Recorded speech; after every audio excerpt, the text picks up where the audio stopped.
ningamba abebembeza kusima gavumenti ahabwo kubasyaho obuheereza burungi nabo babire beteranire hagombora ya Rwambaga kandi nibagira ngo obuheereza nk'eby'obwegyese hamwe n'amarwariro bikongerwamu amaani. Amashomero ago nagakoragi kandi bukanga gavumenti erakwasireho cyangwa se ya secondary school eryo mu program kwombekerwa nangwa na bukanga eryo mu program kwombekerwa.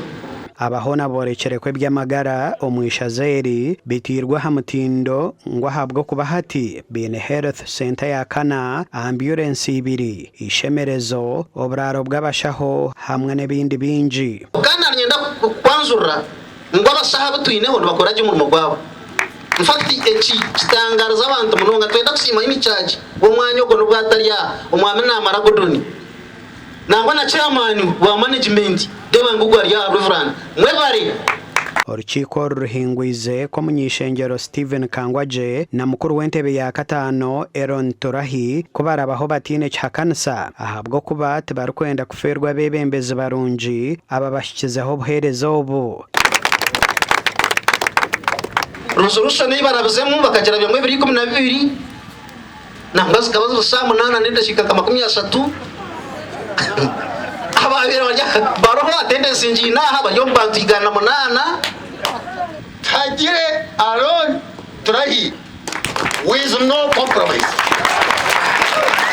Seven way Kangwaje way Aaron way abahona borekere ngo bonka b'ekigombe ekya NRM nikibashoza kutandika kurwanira mu kigombe ngo mbwena bebembezi babo babe bakiryo mu ntebe abari kushyikiriza mwemereze mikono mwene tutekereza twena nanye n'abeshengereza ebintu bimwagambira aha tubigumizemu mpaka 2027 nabwo tirihagarika hatagambireho nimbebaza ntumwebarete mwantumire kagenda nabisyayo kandi mwebare kubishyikiriza. Omunyishengero Stephen Kangwaje asimire kandi yikereze nshwa mweji bitu yabagira ngo bakozeseje obuheereza oburo kubareterwa gavumenti nkenguto n'amizi bebase kubatungura.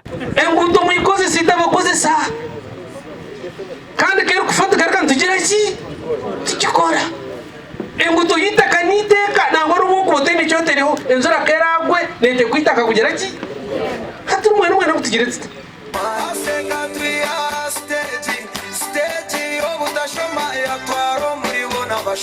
Gasha kwa Ruth Nwamanya.